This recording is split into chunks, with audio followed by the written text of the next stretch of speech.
안녕하세요 성도님들. 사무엘상 강의 세 번째 시간입니다. 오늘 이 시간에는 사울의 화려한 등장이라는 제목으로 같이 이야기를 나눠볼 텐데요. 본격적으로 사울이 왕으로 등극하면서 발생하는 여러 가지 일들을 중점적으로 살펴보겠습니다. 이 사울의 시작은 매우 훌륭합니다. 승승장구를 하면서 왕으로 세워지고 난 이후에 계속해서 이스라엘의 왕으로서의 자신의 영향력을 빠르게 넓혀 나갑니다.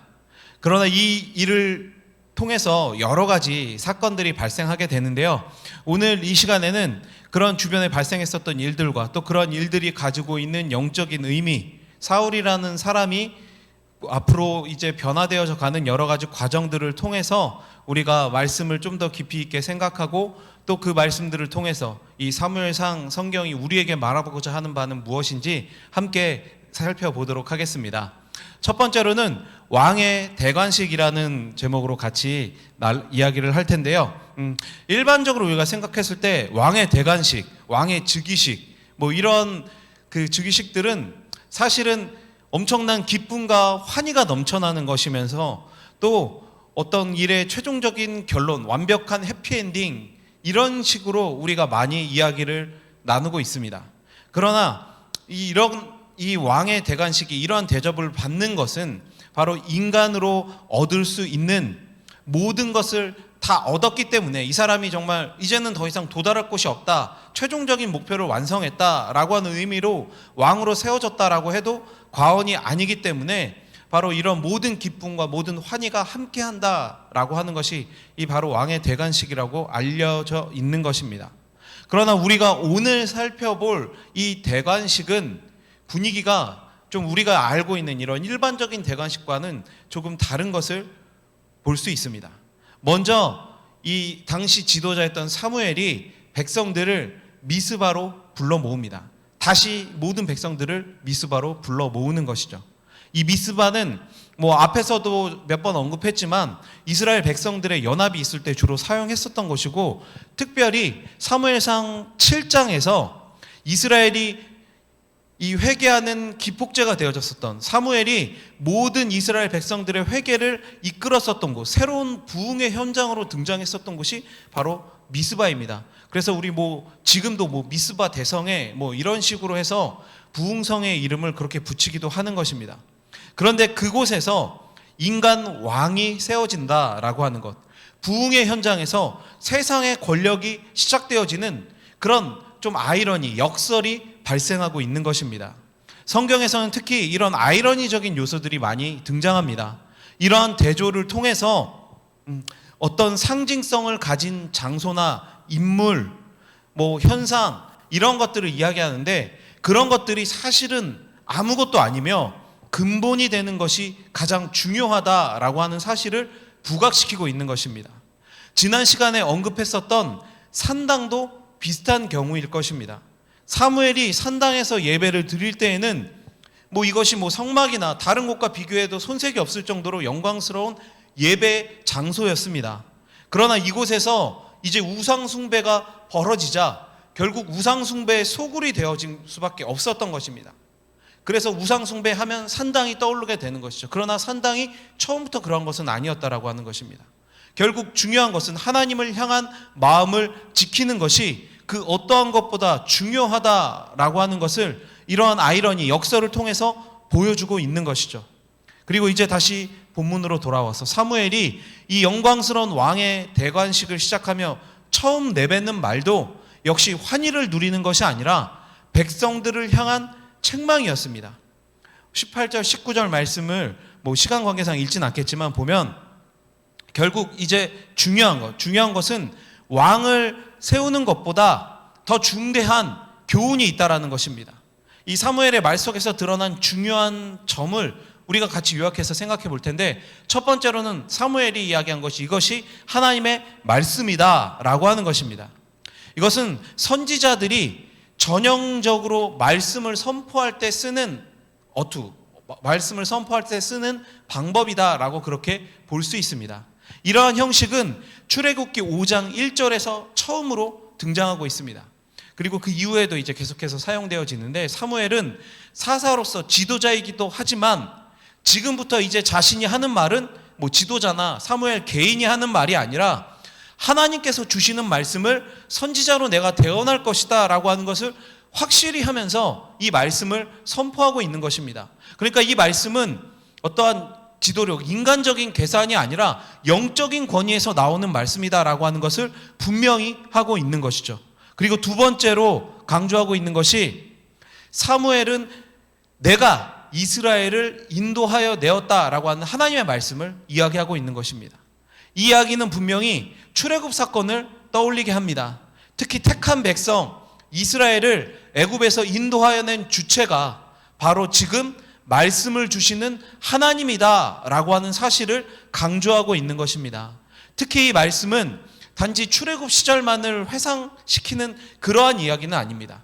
애굽으로부터 인도하여 내고라는 이 표현은 출애굽과 가나안 정복을 동시에 포함하고 있는 의미를 지닌 것으로서 8장과 또 12장에서도 계속해서 사용하고 있는 것입니다. 그리고 세 번째로는 너희를 압제하는 모든 손에서 건져내었다라고 하는 것입니다. 이스라엘을 압제하는 나라는 어디일까요? 사사기를 보면 하나님께서는 이스라엘 백성들이 자신들을 괴롭히는 그러한 나라들 때문에 고통당하여 부르짖을 때마다 그들을 구원해 주셨습니다. 지금도 그들은 블레셋 때문에 어려움을 겪고 있었습니다. 또한 이 단어는 미래적인 의미도 가지고 있습니다. 그래서 사울을 통해 진멸하게 될 아말렉, 출애굽 시절부터 이스라엘을 지독하게 괴롭혔던 그 아말렉의 손에서 건지실 것이다 라고 하는 그런 의미도 가지고 있습니다. 그렇다면 종합해 보면 이 말은 과거, 현재, 미래까지도 지켜주실 그 하나님, 그 하나님에 대해서 이야기를 하고 있는 것입니다. 그리고 네 번째 중요한 점은 너희가 구원자 하나님을 버렸다라고 하는 것입니다. 앞에서 이렇게 놀라운 하나님의 은혜를 강조하면 강조할수록 결국 이 문장에 충격이 더해지는 것입니다. 과거로부터 현재 그리고 이 미래의 구원까지도 약속하시고 한없는 은혜를 베풀어 주시는 그 하나님을 이제 너희가 버린 것이다.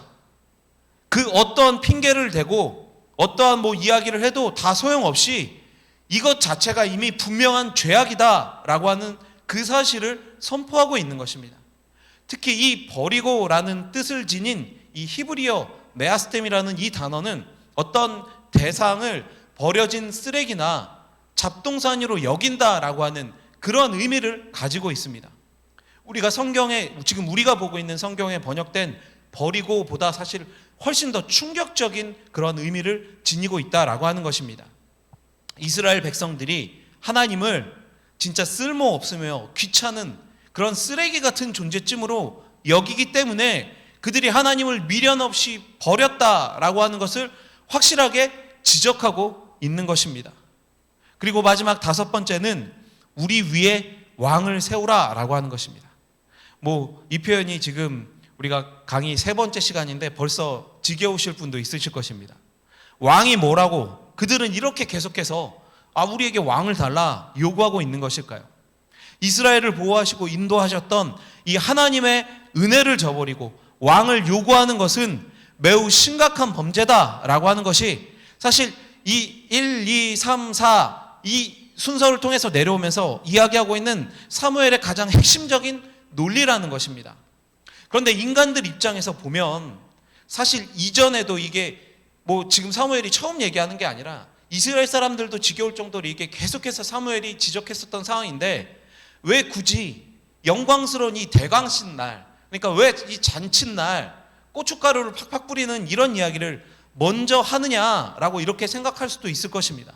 그러나 사무엘이 이스라엘의 이 왕을 세우는 이 과정에서 선지자가 심판을 선언할 때 사용하는 이러한 형식을 사용해서 지금 이야기하고 있는 것, 계속해서 강조하고 있는 것, 했었던 이야기를 또 하는 것, 이것은 그만큼 이날 이 왕정 제도가 위험한 일이다라고 하는 것을 말하고 있는 것이며 하나님을 거역하는 이스라엘에 대한 사무엘의 하나님의 분노도 있지만 이 사무엘의 개인적인 분노도 분명하게 담겨 있다라고 하는 것입니다. 그러니까 앞에서도 뭐 잠깐 언급했지만 아이러니하지만 역설적이지만 하나님이 이스라엘에게 왕을 허락하시는 것은 바로 하나님의 그 엄청난 신적 분노의 표현이다라고 하는 것입니다. 그래서 사무엘은 이 이야기를 가장 먼저 하고 있는 것이죠. 이렇게 왕을 세우는 것이 얼마나 위험한 일인가를 분명히 한 후에 사무엘은 다음 왕을 제비뽑기를 통해서 뽑고자 하였습니다. 뭐 지금의 문화로 생각해 보면 왕을 제비뽑기로 뽑는다? 뭐 로또 복권을 사는 것처럼 이게 무슨 뭐 이런 일이냐라고 그렇게 생각할 수도 있겠지만, 제비뽑기는 하나님의 뜻을 분별할 때 성경에서 자주 사용하던 수단입니다. 특별히 뭐 역사학자들은 까만 돌과 하얀 돌을 준비해서 뭐 그 중에 뭐 하얀 돌을 뽑는 사람이 뭐 결정을 하는 것, 당첨이 되는 것, 뭐 이런 것으로 이렇게 뽑았다라고 하는 것으로 잘 이야기를 하고 있습니다. 제비뽑기의 뭐 오늘 성경에 나온 제비뽑기의 과정은 이렇습니다. 처음 지파에서 뽑았을 때 베냐민 지파가 뽑혔고, 그 다음에 가족에서 뽑았을 때 마드리의 가족에서 뽑혔고, 개인으로 뽑았을 때 기스의 아들 사울이 뽑혔다라고 이야기를 하고 있습니다. 특별히 이 투표 과정을 상세히 이렇게 공개하고 있는 것은 이것이 투명한 절차를 거친 과정이다라고 하는 것을 강조하고 있는 것입니다. 하나님께서 사울을 택하셨음을 알고 있었던 사무엘이지만 뭐 이 결정하는 과정에 있어서 뭐 어떤 의견도 제시하지 않고 모든 것이 다 알려진 공증에 따르는 이 절차를 진행한 것은 그만큼 공정하게 일을 진행하기 위한 의지였다라고 볼 수도 있는 것입니다. 그런데 여기서 뜻밖의 일이 발생합니다. 바로 사울이 보이지 않는 것입니다. 21절 하반절 말씀에 보면 그를 찾아도 찾지 못한지라 라고 말씀하죠. 22절을 이어서 보면 그러므로 그들이 또 여호와께 묻되 그 사람이 여기 왔나이까? 여호와께서 대답하시되 그가 진보다리들 사이에 숨었느니라 하셨더라 라고 말씀합니다. 그러니까 갑자기 왕의 대관식이 막 그 빵빠레 울리고 막 이렇게 진행되다가 갑자기 숨바꼭질로 바뀌어진 것입니다. 모든 백성들이 이 사람이 도대체 어디 있냐라고 그렇게 찾아다니는 것입니다. 그럼에도 찾지 못하자 하나님께 묻습니다. 그리고 하나님께서 친히 사울이 어디 숨었는지를 말씀해 주시는 것입니다. 크게 중요한 것은 아니지만 뭐 무슨 진보다리에 숨었는데 찾지를 못하냐라고 이렇게 생각하시는 분도 있으실 것 같습니다. 미스바는 이스라엘의 중앙부에 위치하였습니다. 그래서 뭐 모임을 하기 좋았다라고 이야기를 하는 것이죠. 그러니까 가나안 전역에 흩어져 있던 백성들이 사무엘의 호출을 받고 모였습니다. 그곳에 모인 이스라엘 백성의 수는 19절을 보면 각 지파당 1000명씩, 그러니까 최소 12,000명이 모였다라고 하는 것입니다. 이렇게 엄청난 인원이 모였습니다. 그들이 뭐 먼 곳에서 오는데 뭐 빈손으로 오겠습니까?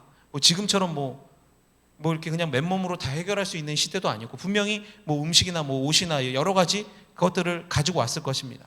그러니까 이 짐꾸러미가 생겨났을 것이다라고 하는 것이죠. 그러니까 여러 각지에서 모인 이 12,000명이 넘는 이 인원이 모인 짐꾸러미들의 양은 사실 상당히 많았다라고 하는 것을 알 수 있습니다.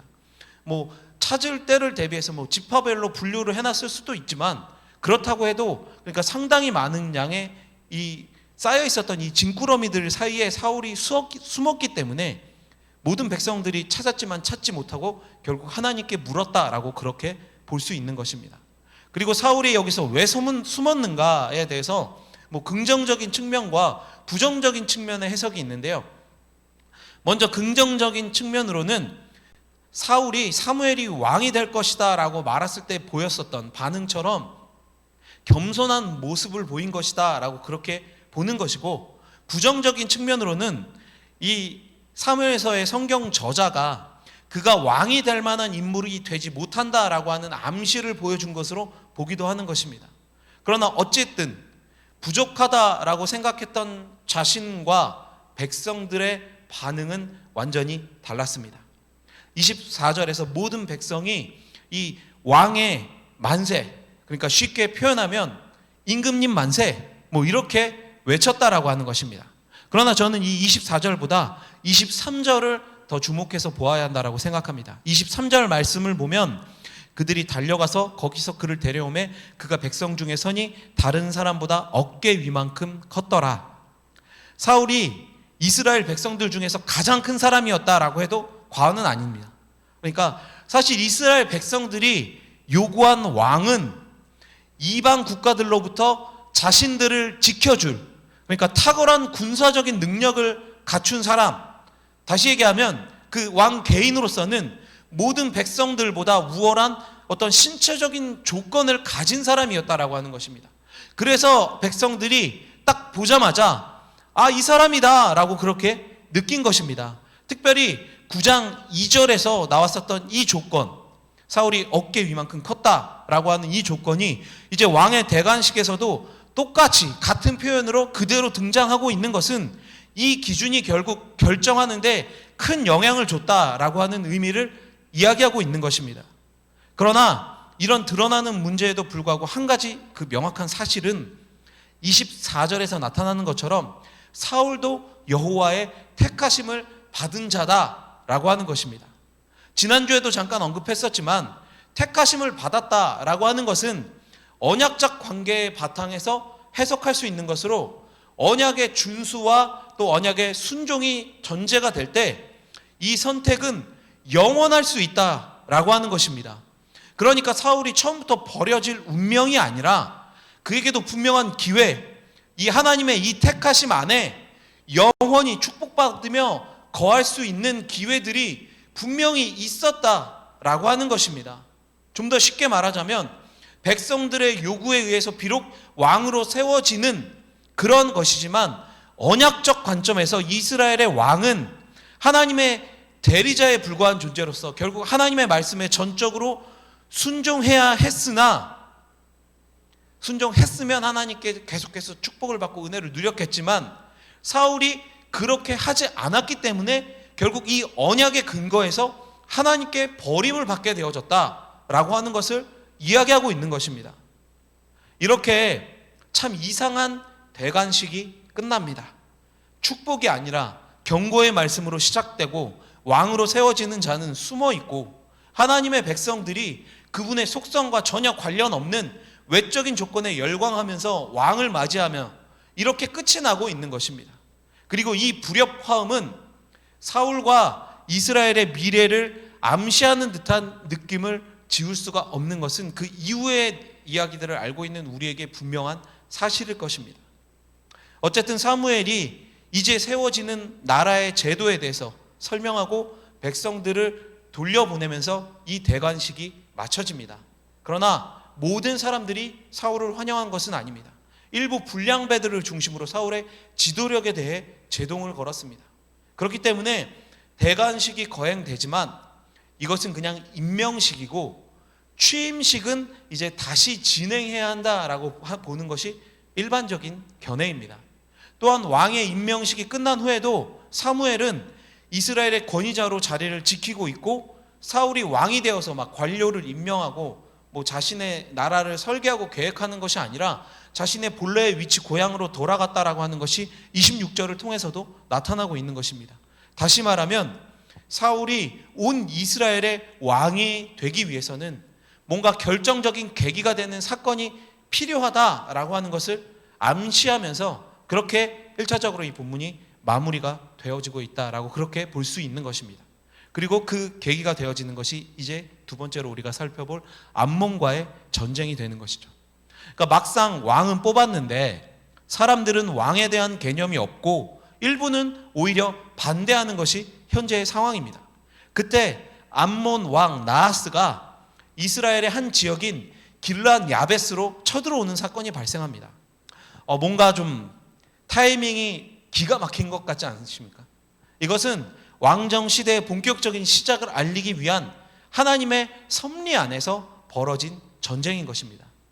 그래서 이 암몬과의 전쟁의 이야기는 사실 매우 단순한 구조로 진행이 되어집니다. 문제, 개입, 해결 이렇게 진행이 되어지는데 먼저 그 문제는 어떤 거냐면 위기를 느낀 이 야베스 사람들이 제일 먼저 했었던 일이 뭐냐면 나하스와의 화친을 맺어서 이 위기를 모면하려고 한 것입니다.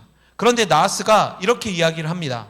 2절 말씀을 보면 암몬 사람 나하스가 그들에게 이르되 내가 너희 오른 눈을 다 빼야 너희와 언약하리라. 내가 온 이스라엘을 이같이 모욕하리라 라고 이야기합니다. 여기서 나하스의 어원은 뱀이라는 뜻을 가지고 있습니다. 하나님을 대적하는 자다라고 하는 뜻이죠. 특히 이제 모든 사람들의 오른쪽 눈을 뽑아야 화친을 맺을 것이다 라고 말하는데 이것은 엄청난 모욕입니다.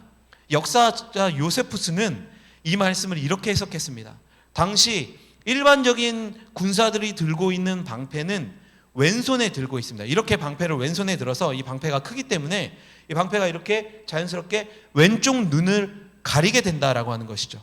그런데 여기서 오른쪽 눈을 빼라 라고 하는 이 요구는 간단히 얘기하면 전쟁에서 앞을 제대로 보고 싸울 수가 없게 된다라고 하는 것을 뜻하는 것입니다.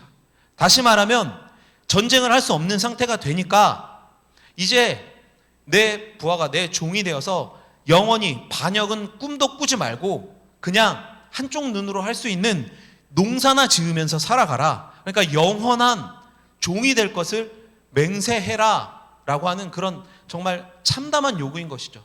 눈을 뺀다라고 하는 사람들이 가지는 고통, 이것이 가지는 힘듦 이런 것들을 다 떠나서 이 의미적으로도 그러니까 완전하게 이스라엘을 모욕하고 있는 것이 바로 이 나하스의 요구다라고 하는 것입니다. 그런데 정말 이 참혹할 만큼 차라리 싸우다 죽자라고 얘기해도 이상하지 않을 이 모욕적인 제안에 야베스 장로들이 전한 답은 우리에게 7일만 시간을 달라는 것입니다. 그리고 그 시간 동안 우리가 해결하지 못하면 이 말도 안 되는 요구에 따르겠다라는 것이죠. 근데 너무나도 참담하기 이를 데 없는 이 상황에서 진짜 굴욕적인 것은 암몬이 이 요구를 받아줬다는 것입니다. 다시 말하면 암몬에게는 절대적인 자신감이 있었다는 것이죠. 바로 이 얘기죠. 너희들이 그래 7일 줄게. 근데 네가 7일 동안 너희들이 무엇을 할 수 있는지 어디 한번 보자. 한번 니네가 할 수 있는 거 한번 다 해봐라. 이것이 암몬이 얘기했었던 것입니다. 그러나 정말로 안타까운 것은 정말 이렇게 치욕적이고 이 절체절명의 이 안타까운 이 순간에도 이들이 하나님을 찾지 않았다라는 것입니다. 하나님을 찾지 않는다. 이러한 상황인데도 하나님을 찾지 않는다라고 하는 것은 단지 그 사사기적인 구조를 볼 필요도 없이 그냥 이들의 신앙 상태가 얼마나 바닥이었는가, 얼마나 처참한 상태인가라고 하는 것을 보여주고 있다. 그렇게 볼 수밖에 없는 것입니다. 그리고 이제 이 구조 속에서 두 번째 개입에 이어지는 이런 구조가 발생하는데 이제 시선이 그럼 어디로 갈까요? 자연스럽게 이스라엘의 왕이 된 사울에게로 모아지는 것입니다. 그런데 5절을 보면 이스라엘의 왕 사울의 등장이 너무 초라합니다. 사울이 밭에서 소를 몰고 오다가, 그러니까 이스라엘의 왕이 밭에서 농사를 짓고 있었다라고 하는 거. 그러니까 왕으로 세워졌지만 아직 아무것도 보여주지도 못했고 상황적으로도 크게 변하지 않았다라고 하는 상황을 보여주고 있는 것입니다. 그러나 이 상황에 진짜 주관자이신 하나님께서 정말 이 모든 상황을 드라마틱한 반전을 만드시는 것입니다. 진정한 상황의 반전은 하나님만이 하실 수 있는 것이죠. 누가 찾지 않아도, 구해달라고 애걸복걸하지 않아도 하나님께서 역사를 당신의 뜻대로 그렇게 주관해 나가고 계시는 것입니다. 6절 말씀에 사울이 이 말을 들을 때 하나님의 영에게 크게 감동되매 그의 노가 크게 일어났다라고 이야기합니다. 이 소식을 들은 사울은 하나님의 영에 사로잡혀 하나님께서 주신 그 막 의분에 사로잡히게 되는 것입니다. 이것은 그냥 한 개인이 느끼는 그냥 개인적인 분노와는 분명히 다른 것입니다. 또한 7절에서 사울이 한결이 즉 2마리의 소를 잡아 각을 뜨고 이스라엘 온 지역으로 보냈을 때 여호와의 두려움이 백성에게 임했다라고 성경은 기록하고 있습니다. 그러니까 사울이 분노에 사로잡힌 것도, 또 사울의 행동을 통해서 이스라엘 모든 백성들이 두려움에 사로잡힌 것도 다 여호와께서 하시는 일이다. 여호와의 섭리대로 지금 일을 진행해 나가고 계신다라고 하는 것을 성경은 강조하고 있는 것입니다. 그러니까 사울의 내부적인 변화 아니면 즉흥적인 결단, 지도력 이런 게 아니라 하나님의 영에 그가 어떻게 사용되어질 수 있는가, 어떻게 사용되어져 가고 있는가, 이것을 성경은 보여주고 있는 것입니다. 사울은 특별히 이 상황에서 하나님의 영에 자신의 마음을 열었고 하나님의 영을 적극적으로 받아들였습니다. 하나님의 영의 마음을 열고 그 영의 지배를 받는 자가 못할 일이 있겠습니까? 당연히 없죠. 또한 이스라엘 백성들이 한 사람같이 그 전장으로 나왔는데 그 수가 무려 33만 명이다라고 기록하고 있습니다. 길란 야베스가 암몬에게 모욕을 당했을 때, 그런 정말 차라리 죽는 게 나을 정도의 그런 모욕을 당했을 때도 7일만 기다려달라 이렇게 구걸할 정도로 사실 이스라엘의 전체적인 상황은 그랬거든요. 그런데 이 하나님의 거룩한 두려움이 백성들에게 임하자 무려 33만 명이 나온 것입니다.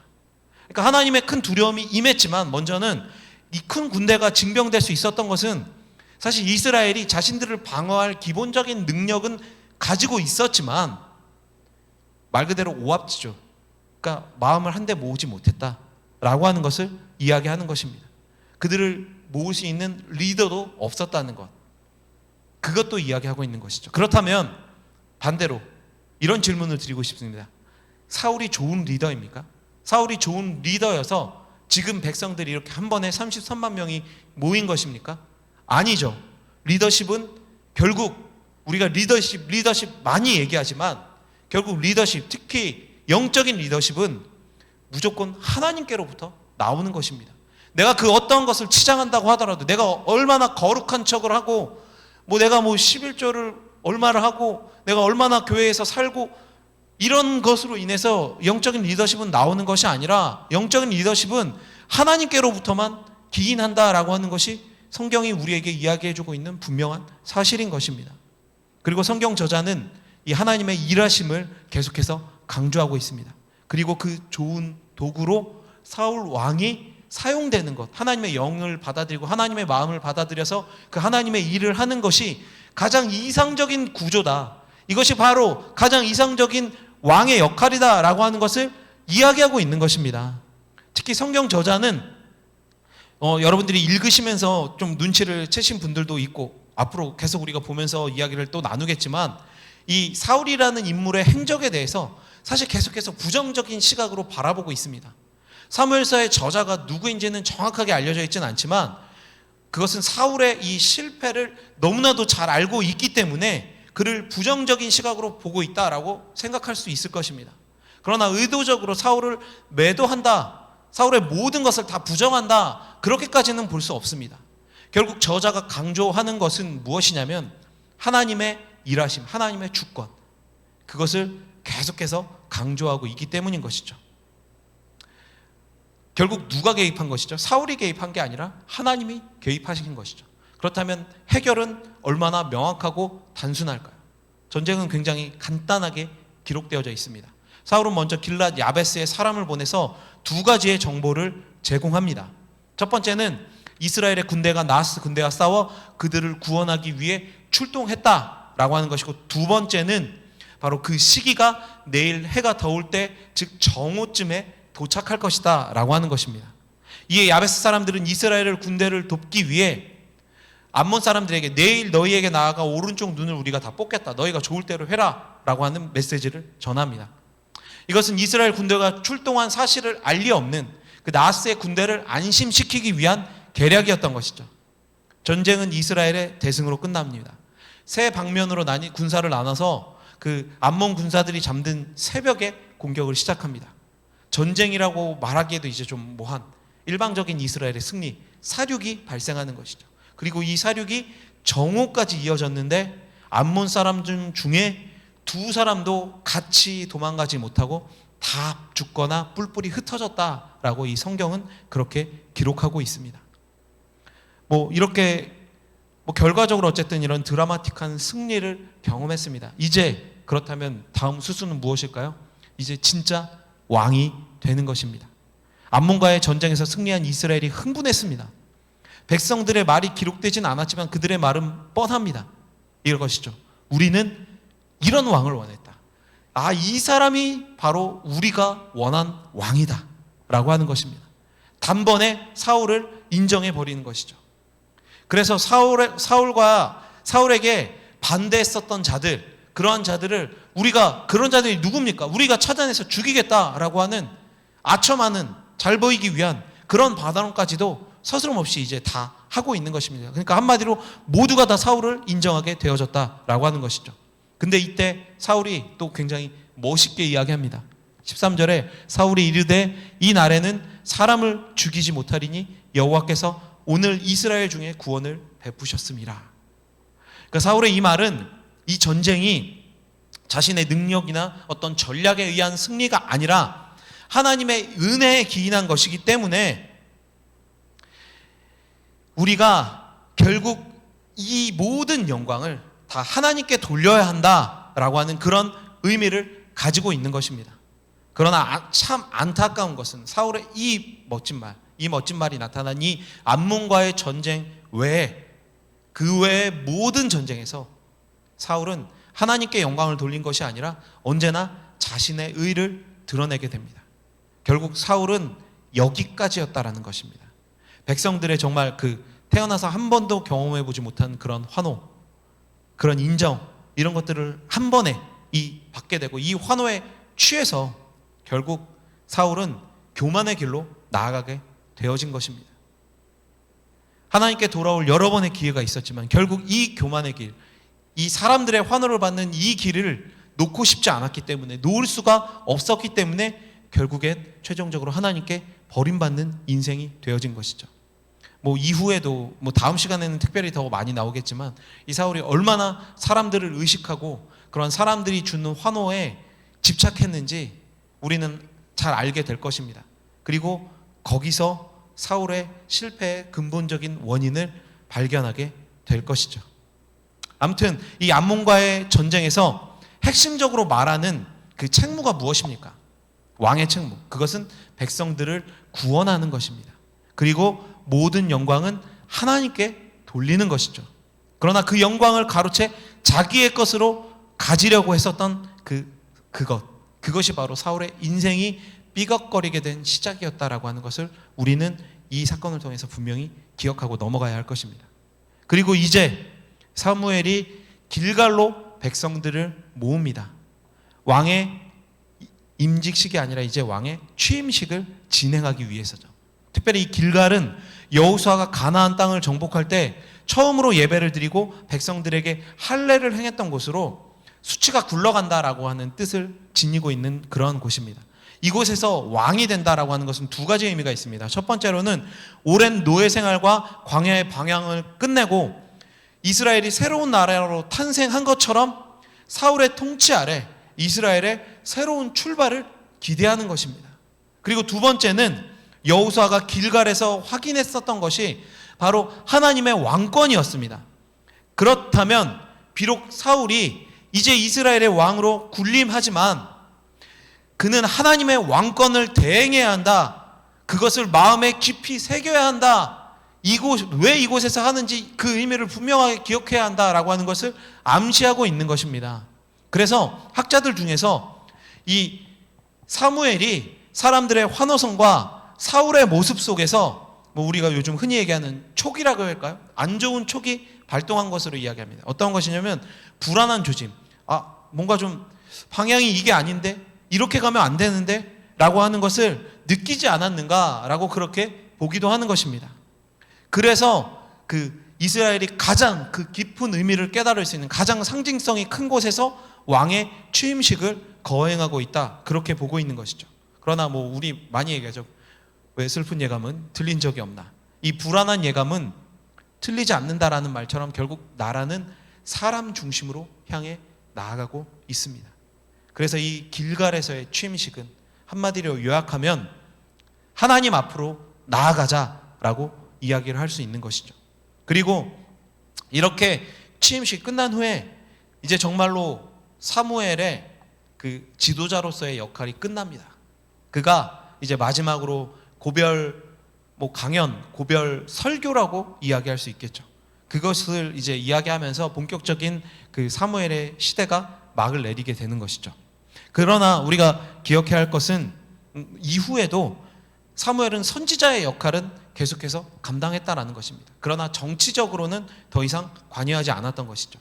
사무엘은 그래서 이 자리에서 자신의 순수했던 리더십과 모범적으로 살아온 일생을 회고하면서 고별사를 시작합니다.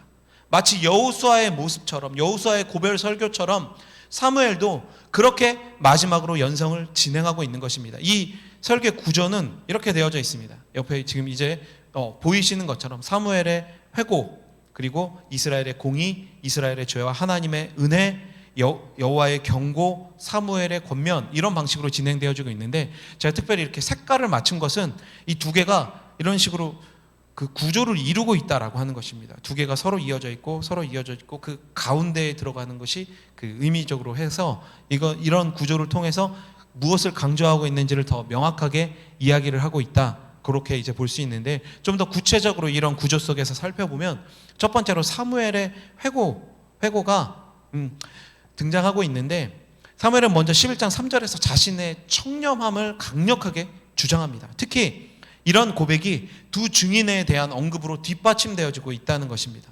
물론 하나님 한 분만으로도 사무엘의 결백은 사실 충분히 입증이 될 것입니다.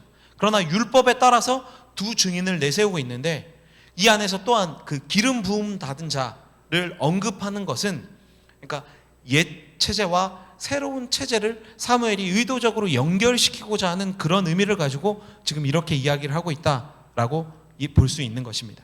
그리고 이제 여기서 등장하는 부패한 리더십의 예가 있습니다. 첫 번째로는 소를 빼앗는 것이고, 두 번째로는 나귀를 빼앗는 것이고, 세 번째로는 속이는 것, 네 번째로는 압제하는 것, 다섯 번째로 뇌물을 받는 것.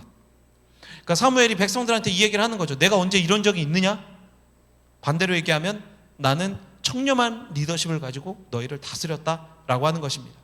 그리고 4절에서 백성들도 당신은 우리에게 그러한 일을 한 적이 없습니다라고 증언을 합니다. 그렇다면 이런 신실한 지도자를 두고, 이런 신실한 지도자가 아직 죽지도 않고 살아있는데 그들은 왜 왕을 구하고 있는 것입니까? 더군다나 이스라엘의 왕이 세워지면 왕이 백성들로부터 이러한 것들을 계속해서 빼앗을 것이다 라고 그런 잔인한 경고를 지난주에 우리가 살펴본 강의에서도 분명히 경고를 했었는데, 그럼에도 불구하고 왕을 구하는 것은 명백히 그들의 동기가 잘못되었던 것이며 백성들에게도 책임이 있다라고 하는 것을 깨닫게 하기 위해서 먼저 사무엘은 그 자신의 회고를 통해서 자신의 그 청렴한 리더십과 자신이 했었던 일들을 이야기하고 있는 것입니다. 그리고 두 번째로는 여호와의 공의에 대해서 이야기합니다. 6절에서 11절까지인데, 사무엘은 먼저 그렇게 자신의 권위를 입증한 다음에 출애굽 때부터 사사시대까지 이르는 이스라엘의 역사를 하나님과 연결해서 백성들에게 전합니다. 사무엘이 이스라엘과의 그 관계에서 한 점 부끄러움이 없었던 것처럼 하나님께서도 이스라엘과의 관계에서 잘못이 전혀 없다, 은혜가 넘치면 넘쳤지 잘못이 전혀 없다라고 하는 것을 강조하고 있는 것입니다.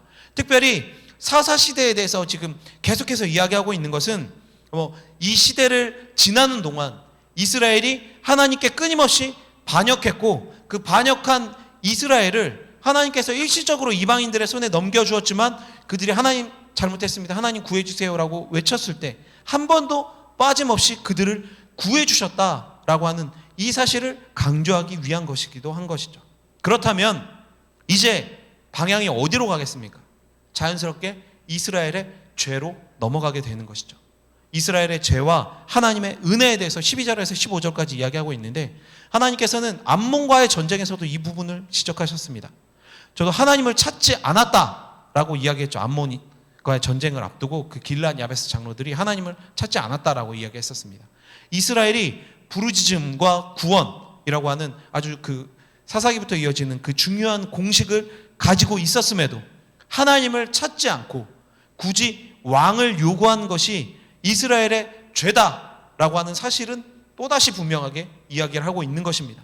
즉 사무엘과 하나님은 전혀 잘못이 없으며 뭔가 부족했기 때문에 왕이 생겨난 것이 아니라 그들은 잘못이 없고, 이 이스라엘 자체가, 이스라엘 사람들이 스스로 지금 이 왕이라는 죄의 올가미를 만들어서 그것에 이제 스스로 걸리게 되는, 자신들이 던진 덫에 자신들이 걸리게 되어졌다라고 하는 것을 이야기하고자 하는 것입니다. 왕이 생겼다고 지금 좋아하고 막 난리도 아니고 막 우리 이런 왕을 원했다, 이제 우리 잘 될 거야 막 이렇게 이야기하지만, 실제로는 이 왕을 세운 것 이것 자체도 하나님의 통치를 거역하는 것이기에 이스라엘은 하나님과의 언약이 파기될 가장 큰 위기 앞에 서 있다라고 하는 것입니다. 그러니까 전쟁에 이겼다고 해서 왕 때문에 막 기뻐하고 좋아할 그때가 아니라 지금이 어쩌면 이스라엘 전 민족의 앞으로 미래까지도 걸고 가장 위험한 순간에 와 있다, 그런 상황이다라고 하는 것을 이야기하고 있는 것입니다. 그러나 하나님께서는 이 14절 이 말씀을 보면 너희가 만일 여호와를 경외하여 그를 섬기며 그의 목소리를 듣고 여호와의 명령을 거역하지 아니하며 또 너희와 너희를 다스리는 왕이 너희의 하나님 여호와를 따르면 좋겠지만은 이라는 이 말씀을 통해서 마지막에 좋겠지만은 라고 하는, 이건 좀 굉장히 우려 섞인 표현이거든요. 이런 우려 섞인 표현을 쓰셨지만 중요한 것은 무엇이냐면 지금 이 말씀 자체가 사실은 하나님의 언약입니다. 그렇기 때문에 이 언약이, 하나님이 이렇게 이야기하신 것은 이 언약이 완전히 파기됨을 선언하시지는 않겠다라고 하는 것입니다. 이스라엘이 시내산에서 하나님과 맺은 언약이 앞으로도 유효한 것으로 간주하시겠다. 그러니까 니네가 어겼으니까 나도 언약을 파기하겠다라고 하는 것이 아니라 이스라엘의 그런 반역과 죄악에도 불구하고 하나님께서는 일단은 이 언약이 계속해서 유효한 것으로 간주하시겠다라고 하는 그런 의미를 지니고 있는 것입니다. 다시 말하면 옛 제도는 그 왕의 정당성을 인정하며 새 제도의 우두머리인 왕은 옛 제도의 권위에 복종한다라고 하는 공식이 성사됐다라고 하는 것을 이야기하고 있는 것입니다. 이것은 그래서 말이 좀 어렵게 들리실 수도 있지만 결국에는 하나님께서 자신의 통치를 거부하고 반역하는 이 백성들을 버리지 않고 그들이 요구하는 새로운 패러다임, 왕이라고 하는 새로운 패러다임을 하나님께서 껴안으시고 그 안에서도 계속해서 왕을 통해서 선지자들을 통해서 하나님의 그 구원의 은혜, 그 놀라운 은혜를 거두지 않고 계속해서 보여주시겠다라고 그렇게 말씀하고 있으신 것입니다. 그러니까 이것만큼 놀라운 하나님의 은혜는 없는 것이죠. 그러나 거기서 또 끝나지 않죠. 다 좋게 끝날 수 없습니다. 여호와의 경고가 16절에서 18절까지 나타납니다. 이것은 마른 하늘의 날벼락이다, 그냥 이렇게 이야기해도 이해가 되실 것입니다. 사무엘은 하나님께서 왕정제도를 기뻐하시지 않으신다라고 하는 걸 정말 지겹게 여러 번 말했습니다. 그럼에도 이스라엘은 자신들이 요구하는 것이 얼마나 무섭고 나쁜 것인지를 깨닫지 못했습니다. 그래서 사무엘은 이제 여호와께 간구합니다. 마치 엘리야가 간구했었던 것처럼 그렇게 여호와께 간구하여 우레와 비를 보내달라라고 합니다. 그리고 하나님께서는 18절에서 사무엘의 요구에 응답하십니다. 특히 이 우레는 하나님의 분노를 표현하는 자연현상으로 성경에 알려져 있습니다. 17절을 보면 오늘은 밀 베는 때가 아니냐 이렇게 이야기하고 있죠. 이것은 밀 베는 때라고 하는 시기에 대한 이야기입니다. 이때는 주로 이제 5월에서 6월을 말하는 것으로 이스라엘의 건기입니다. 건기는 비가 오지 않는 시기다라고 하는 것이죠. 그런데 이런 때에 막 천둥이 갑자기 치고 비가 온다. 단순한 기상이변 정도가 아니라 이것은 기적이라고 이야기할 수밖에 없는 것입니다. 하나님은 불의한 인간들에게 권력을 이양하셨지만 아직도, 그러니까 자신이 세우신 선지자를 통해서 말씀하시고 역사하시기 때문에 너희가 이제 왕이 생겼다라고 해서, 그러니까 왕하고 짝짝꿍해서 선지자를 요즘 표현으로 왕따시키고 이럴 수 없다라고 하는 것입니다. 그러니까 그 선지자의 권위를 세워주고 있는 것이죠. 그리고 또한 이것은 단지 사무엘에게 일종의 체면을 세워주고 인간적인 표현으로 야, 나 아직 뒷방 들어갈 정도 아니야. 이제 이런 식의 과시는 아닙니다. 하나님의 통치하심을, 그 선지자의 말이 그 개인의 말이 아니라 하나님의 뜻에 분명히 부합한 것이다라고 하는 것을 이야기하고 있는 것입니다. 그러니까 이런 하나님의 뒷받침, 하나님의 엄청난 그 우레 와 같은 이런 기적, 비, 이런 것들을 통해서 하나님이 이 선지자의 말이 나의 말이다라고 하는 것을 확증해 주셨다라고 하는 의미가 되는 것입니다. 그리고 그제서야 이스라엘은 공포에 사로잡혀서 자신들이 왕을 요구한 것이 얼마나 큰 죄이며 하나님께서 기뻐하시지 않으신다라고 하는 사실을 깨달았습니다. 19절 말씀에 모든 백성이 사무엘에게 이르되 당신의 종들을 위하여 당신의 하나님 여호와께 기도하여 우리가 죽지 않게 하소서. 우리가 우리의 모든 죄에 왕을 구하는 악을 더하였나이다 라고 합니다. 우리가 마지막으로 이어서 이제 같이 살펴볼 게 사무엘의 권면인데요. 19절에서부터 25절까지 등장하는 이 사무엘의 권면입니다. 마른 하늘에서 우레와 비를 경험한 이스라엘은 두려움에 쌓여서 자신들을 위해, 우리를 위해 기도해달라, 뭐 어쩌면 처음인 것 같습니다. 이렇게 자신들의 잘못을 깨달은 것, 그리고 사무엘에게 간절히 요청을 합니다. 그리고 이때 사무엘은 백성들을 위로하면서 그들에게 충성을 요구합니다. 이때 사무엘이 강조했었던 것이 세 가지가 있습니다. 첫 번째로는 이스라엘을 향한 하나님의 변함없는 사랑, 그리고 두 번째는 이스라엘을 향한 사무엘의 변함없는 사랑, 그리고 세 번째가, 잘 보이실지 모르겠네요, 이스라엘의 미래는 그들의 행동에 따라 좌지우지 될 것이다 라고 하는 것입니다. 이것은 정리하면 이 사무엘의 이 권면은 전체적으로 세 가지를 강조합니다. 첫 번째로는 하나님이 이스라엘을 위해 하신 일을 기억하라. 두 번째는 하나님을 경외하라. 그리고 세 번째는 하나님을 진실하게 섬기라 라고 하는 것입니다. 그리고 마지막으로 이러한 권면들을 얘기를 한 다음에 사무엘이 마지막 25절에서 이렇게 이야기합니다. 만일 너희가 여전히 악을 행하면 너희와 너희 왕이 다 멸망하리라. 이것은 뭐 저는 성경에서 나오는 그 어떠한 것보다 가장 두려운 미래에 대한 경고의 말씀인 것 같다라는 생각이 듭니다. 그러나 이 두려운 말씀이 이루어지는 이스라엘의 역사 또한 우리는 잘 알고 있습니다. 그렇다면 생각해 볼 것이, 이 말씀이 왜 이루어졌을까요? 그것은 바로 이스라엘이 이 사무엘이 전한 권면, 교훈을 잊었기 때문인 것입니다. 뭐 사무엘만 전했나요? 수많은 선지자들이 이야기하고 하나님께서도 직접적으로도 말씀하셨던 그 권면, 하나님의 말씀을 잊었다라는 것입니다. 말씀을 잊으면, 말씀을 기억하지 못하면 죄악된 길로 갈 수밖에 없는 것입니다. 우리가 교회에서 뭐 말씀 얘기하면서 계속 말씀을 보고 뭐 성경을 뭐 몇 번씩 읽어도 또 읽어라, 계속해서 들어라라고 하는 이유가 바로 여기에 있는 것입니다. 계속해서 듣고 계속해서 같이 해야 마음을 둘 수 있고 기억할 수 있고 싸울 수 있기 때문에 그러한 것입니다. 우리는 이 말씀의 교훈과 경고가 믿는 자들을 향해 지금의 우리에게도 여전히 유효하다라고 하는 것을 기억해야 하고, 그래서 그 말씀에 대해 항상 두려움을 가지고 깨어서 내 삶에 적용시켜야만 하는 것입니다. 말씀을 듣는 자리, 기도하는 자리, 예배하는 자리, 하나님을 나타내는 그 모든 자리에 나서기를 위해 힘써야 한다.